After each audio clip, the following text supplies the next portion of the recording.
નમસ્કાર મિત્રો, સ્વાગત છે તમારું મારી ચેનલમાં। ગુજરાતનો હાઈકોર્ટનો સીમારૂપ ચુકાદો એટલે કે આંગણવાડી હેલ્પર અને વર્કરને 6 મહિનાના પગાર વધારાના સાથે વેતન અને એડજસ્ટ સાથે ચૂકવવાનો આદેશ હાઈકોર્ટ દ્વારા આપવામાં આવ્યો છે। આશા વર્કર બહેનો માટે ખુશીના સમાચાર કહેવાય છે, કારણ કે તેમને પગાર અને એડજસ્ટ એક સાથે આપવામાં આવશે। તો આપણે આગળ વિડીયોમાં જોઈએ કે હાઈકોર્ટ દ્વારા શું કહેવામાં આવ્યું। તમે જોઈ શકો છો કે ગુજરાત હાઈકોર્ટનો સીમારૂપ ચુકાદો એટલે કે દરેક આંગણવાડી વર્કર અને હેલ્પરને 6 મહિનામાં વધારાના વેતન સાથે એડજસ્ટ ચૂકવવાનો આદેશ ગુજરાત હાઈકોર્ટ દ્વારા આપવામાં આવ્યો છે।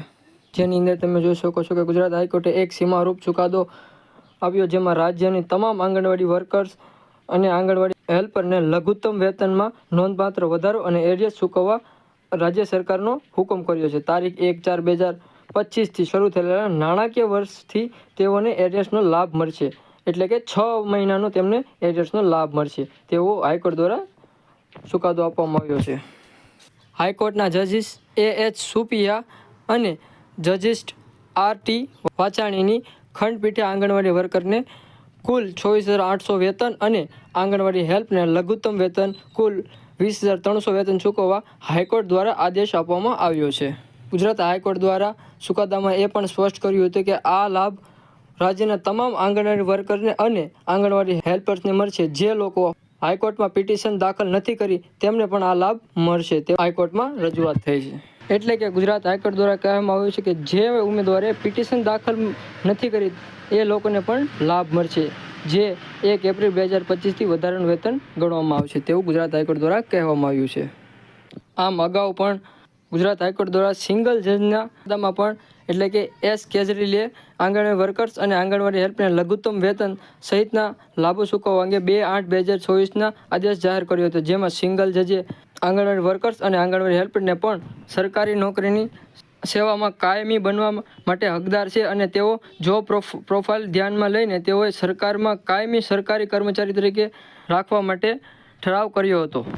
Justice Nikhil H. કેરિયલે ચુકાદામાં આંગણવાડી કર્મચારીને કાયમી કરવા અને તેઓને તે મુજબના લાભો આપવા અંગે 6 મહિનામાં જરૂરી નીતિ ઘડવા કેન્દ્ર સરકાર અને રાજ્ય સરકારે આદેશ કર્યો હતો।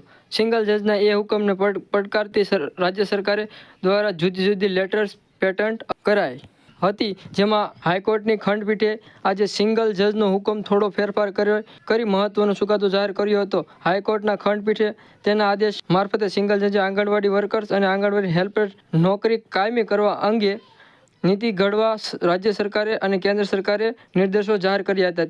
બાકી સિંગલ જજના હુકમની સરાહના કરી હાઈકોર્ટના ખંડપીઠના આ ચુકાદાને પગલે રાજ્યના હજારો આંગણવાડી વર્કર અને આંગણવાડી હેલ્પર્સને બહુ મોટી રાહત થઈ છે। તેઓને લઘુત્તમ વેતનમાં નોંધપાત્ર વધારો થયાની સાથે સાથે તેઓને હવે 6 મહિનાનો એડજસ્ટનો લાભ પણ મળશે।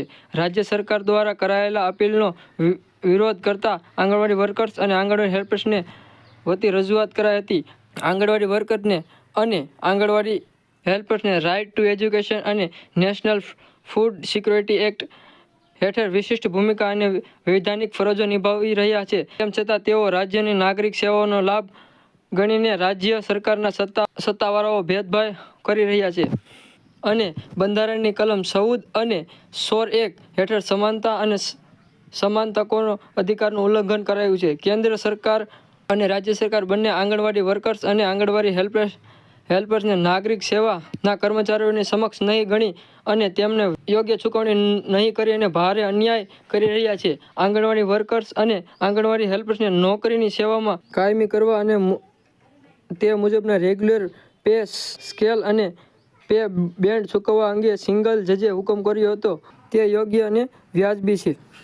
આમ તમે જોઈ શકો છો કે દરેક આંગણવાડી વર્કર્સને અને હેલ્પરને 6 મહિનામાં વધારાના વેતન સાથે એડજસ્ટ ચૂકવવાનો ગુજરાત હાઈકોર્ટ દ્વારા આદેશ આપવામાં આવ્યો છે। આમ આપણે હેલ્પર અને વર્કરને ખુશીના સમાચાર છે તેમ આપણે કહી શકીએ છીએ।